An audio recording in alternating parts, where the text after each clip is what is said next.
오늘은 김원태 작가님의 가치혁명을 리뷰해 보려고 합니다.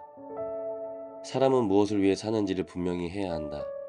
독일의 철학자 괴테는 중요한 것은 우리가 지금 어디에 있느냐보다는 어디를 향하고 있는가이다 라고 말했다. 우리가 서 있는 곳이 어디인가를 아는 것은 중요하다. 그러나 그보다 더 중요한 것은 우리가 어디로 가야 하는지를 분명히 아는 것이다. 방향을 바로잡은 자는 언젠가 목적지에 도달하게 될 것이다. 파트 1.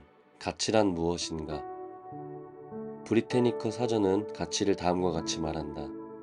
가치는 어떤 사물, 현상, 행위 등이 인간에게 의미 있고 바람직한 것임을 나타내는 개념이다. 현대인들에게는 가치라는 것은 내가 시간과 재물을 투자할 만큼 소중하게 여기는 것을 말한다. 사람은 누구나 자신이 가치가 있다고 생각하는 것을 향해 달려가고 있다. 가치는 눈에 보이는 것이 아니고 눈에 보이지 않는 내면 세계에 있는 것이다. 여러분은 어떤 가치를 가지고 있는가? 지금 한번 생각해보라. 나는 무엇을 가치 있다고 생각하고 있는가? 돈인가? 가족인가? 학력인가? 보람인가? 성공인가? 인기인가? 사람은 누구든지 가치를 가지고 있다. 만약 돈이 정말 가치 있는 것이라면 예수님은 이 세상에 오셔서 돈을 버는 일만 하셨을 것이다. 만약 유명해지는 것이 가치 있는 일이라면 예수님은 오병이어의 기적을 일으키시고 사람들이 예수님을 왕으로 세우려고 할 때 산속으로 피하지 않으셨을 것이다.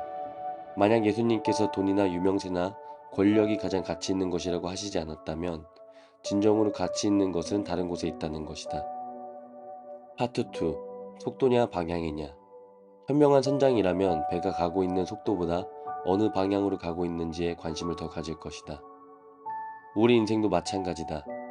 우리가 지금 열심히 하는 것보다 더 중요한 것은 내가 지금 어디로 향해 가고 있는지 의식하며 살아가는 것이다. 내가 가고 있는 목적지가 어딘지 모르면서 열심히 살기만 하면 된다는 사람은 살 자격이 없는 사람이다. 오늘날 현대인들은 속도에 관심이 많다. 동료들보다 좀 더 빠른 승진, 친구들보다 좀 더 빨리 많은 재산을 모으는 것, 내 주위 사람들보다 좀 더 빨리 유명해지는 것 등등 온통 속도에 관심을 집중하면서 산다. 중요한 것은 방향이다. 여러분은 지금 어느 방향으로 가고 있는가? 왜 거기로 가고 있는가? 정말 거기로 가기를 원하는가? 당신의 인생의 종착역은 어디인가? 천국인가 지옥인가? 사람들은 만날 때마다 바쁘다고 한다. 무엇을 위해 바쁜 것인가? 자신이 지금 어디로 가고 있는지도 모른 채 바쁘기만 한 사람들은 하나님이 주신 귀한 인생을 모두 낭비하고 있는 것이다. 사탄은 말한다. 죽으면 다 끝이라고. 그러나 이것은 세상에서 가장 큰 거짓말이다. 성경은 이렇게 말한다. 한 번 죽는 것은 사람에게 정해진 것이요 그 후에는 심판이 있으리니. 아멘. 사람은 누구나 한 사람도 예외 없이 죽게 된다. 우리가 이 땅에 살면서 왜 천국을 준비하는가? 죽음 후에 영원히 살 천국과 지옥이 있기 때문이다. 정말 가치 있는 것은 잠시 있다가 없어지는 것이 아니라 영원한 것이다. 이 세상에 영원한 것은 없다. 그러나 하나님은 영원하다.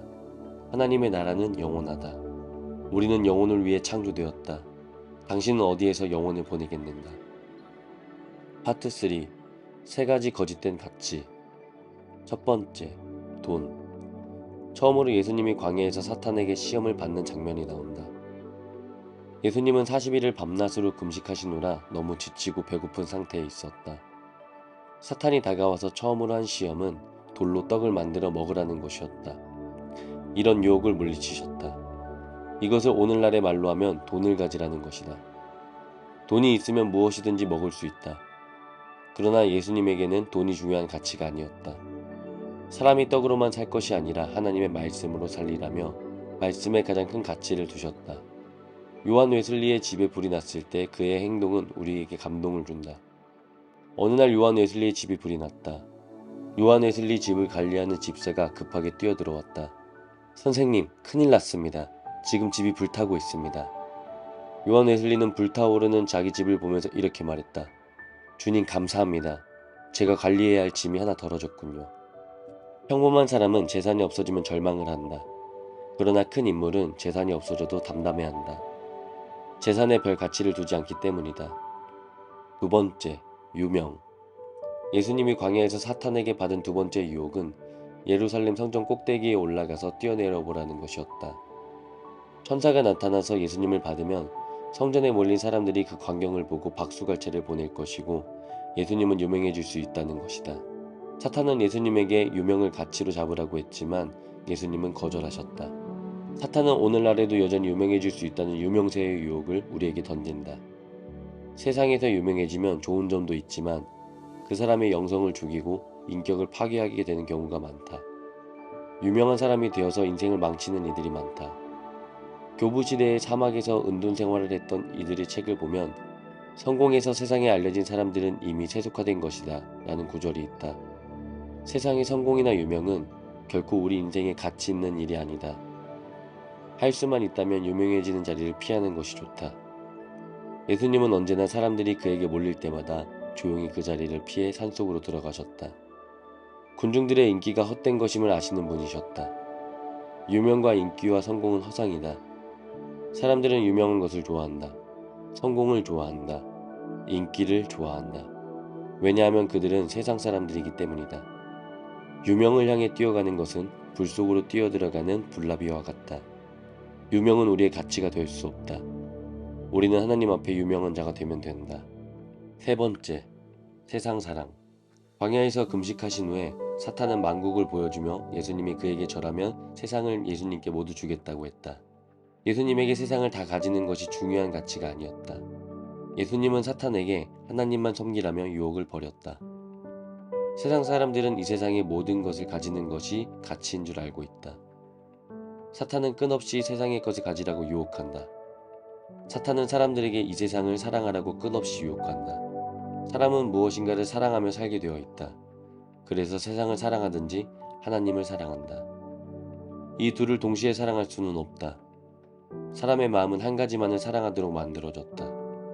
우리가 여인을 사랑해도 두 여인을 동시에 사랑할 수 없듯이 하나님과 세상을 동시에 사랑할 수는 없다. 예수님은 두 주인을 동시에 섬길 수 없다고 말씀하셨다. 세상은 가치 없는 것에 가치가 있다고 속인다.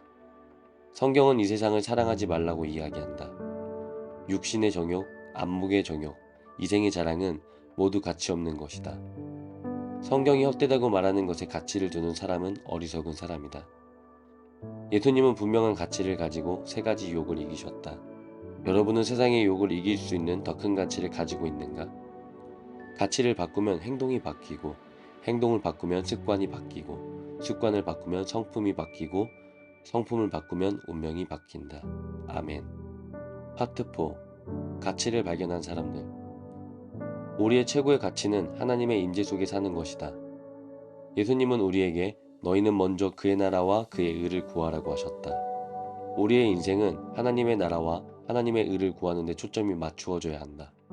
하나님이 내 마음의 주인이 되는 시간을 꼭 가져야 한다. 아무리 목사, 선교사라 할지라도 하나님의 임재가 없는 사람은 텅 빈 연료 탱크에 불과하다. 혹시 여러분 중에 나에게 아무런 열정도 없고 아무런 비전도 없고 누군가 나를 필요로 할 때 아무것도 줄 수 없다는 생각을 하는 사람이 있는가? 그런 사람은 열정과 창조와 기쁨의 근원이신 하나님 앞에 나아가야 한다. 매일 순간순간마다 하나님 앞에 서면 하나님의 생각이 내 안에 가득 차게 되고 하늘의 평강이 내 마음을 지배하게 된다. 하나님의 생각이 내 안에 밀려오면 내 안에 있는 세속적인 생각이 점점 안개가 걷히듯 사라지고 내 머릿속은 평온함과 부드러움으로 가득 차게 된다. 하나님의 임재 앞에 사는 것이 인생의 가장 중요한 가치라는 것을 잊지 않기를 바란다. 파트 5. 위대한 핵심 가치의 힘. 예수님은 언제나 영혼구원에 관심을 가지셨고 언제나 영혼구원을 위한 십자가에 관심을 가지셨다. 예수님은 자신이 어디를 향해 걸어가고 있는지를 분명하게 알고 계셨고 그 길을 향해 나아가셨다. 예수님의 관심은 고난의 길이었고 십자가였고 죽음이었다. 예수님은 죄인들에게 다가가는 것을 좋아하셨다. 도덕적으로 바로 살지 못하는 사람들, 병든 사람들, 믿음이 없는 사람들, 세리들, 죄인들에게 다가가셨다. 예수님은 모든 사역의 현장마다 제자들을 데리고 가셨다. 제자들의 가치를 변화시키고 계신 것이다. 진정한 지도자는 산속에서 돌을 닦는 사람이 아니라 죄인들을 직접 만나 영향을 주는 사람이다. 그리스도를 믿는 우리들은 예수님이 그랬던 것처럼 복음 전도에 대한 가치를 가져야 한다. 예수님의 핵심 가치는 바로 전도를 통한 영혼 구원이었기 때문이다. 예수님이 하늘의 영광을 다 버리고 이 땅에 오신 이유는 오직 한 가지, 잃어버린 영혼을 찾기 위함이었다. 파트 6. 가치의 변화가 인생을 바꾼다. 사람들은 저마다 각기 다른 가치를 가지고 살아간다. 가치란 고통을 통해서 형성된다. 어린 시절 지독히 가난하게 자란 사람은 돈에 큰 가치를 두게 된다. 건강에 어려움을 당한 사람은 건강에 굉장한 가치를 두게 된다. 가정의 어려움을 경험한 사람은 건강한 가정에 대한 강한 가치를 가지게 된다. 분명 고통은 그 사람에게 어떤 가치를 형성시킨다. 나에게 생겨난 가치를 성경이라는 깔때기를 통과시켜서 다시 건강한 가치로 바꾸어야 한다. 가치가 바뀌지 않으면 사람이 바뀐 것이 아니다. 아무리 교회를 오래 다녀도 가치를 바꾸지 않으면 사람은 변하지 않고 종교적인 옷만 끼어 입은 사람이 된다. 사람이 바뀌려면 가치를 바꾸어야 한다. 당신은 요즘 누구와 시간을 보내고 있는가? 가치의 변화에는 오랜 시간이 필요하다. 가룟 유다는 예수님을 3년이나 따라다녔지만 여전히 유명과 돈의 가치를 두었고 가치의 변화는 일어나지 않았다. 그의 인생이 자살로 끝난 것이 비참한 것이 아니라 그의 생각 안에 여전히 돈과 유명이 가치로 있었다는 것이 비참한 것이다. 가룟 유다를 제외한 예수님의 제자들 모두 가치의 변화가 일어났다. 그들의 가치는 영원한 땅이며 복음을 전하는 것이었다. 제자들은 예수님의 가치를 직접 손으로 만지고 눈으로 보고 귀로 들었다. 그들은 예수님께서 무엇을 위해 산다는 것을 알았고 예수님의 가치를 본 사람들이다. 글을 마무리하며 예수님과 동행하는 사람들은 가치의 변화가 반드시 온다. 가치의 변화에는 많은 시간이 필요하지만 오랜 시간에 걸쳐 서서히 변해간다. 한 교회의 가치는 교회 리더십들의 가치로 결정된다. 하나님만 바라보고 복음을 전하는 것을 가치로 삼는 사람은 그 마음속에 하나님의 충만한 것으로 충만하게 될 것이다. 우리는 하나님의 생각이 내 생각이 되고 하나님의 목적이 내 목적이 될 때까지 변해야 한다. 이 시대는 하나님의 가치로 가득한 사람을 갈급해야 한다. 짐 엘리엇이 남긴 일기는 우리에게 진한 감동을 준다. 하나님께 기도합니다. 이 쓸모없는 나뭇가지에 불을 붙여주소서. 그리고 주를 위에 타게 하소서. 나의 삶을 소멸하소서. 나의 하나님이여, 이것은 주의 것이니이다. 나는 오래 살기를 원치 않습니다. 오직 풍성한 삶을 살게 하소서. 주 예수님이여, 당신과 함께 이 고백이 우리의 고백이 되게 하소서. 성경적 가치로 변화되는 그날까지 주님과 동행하게 하소서. 아멘.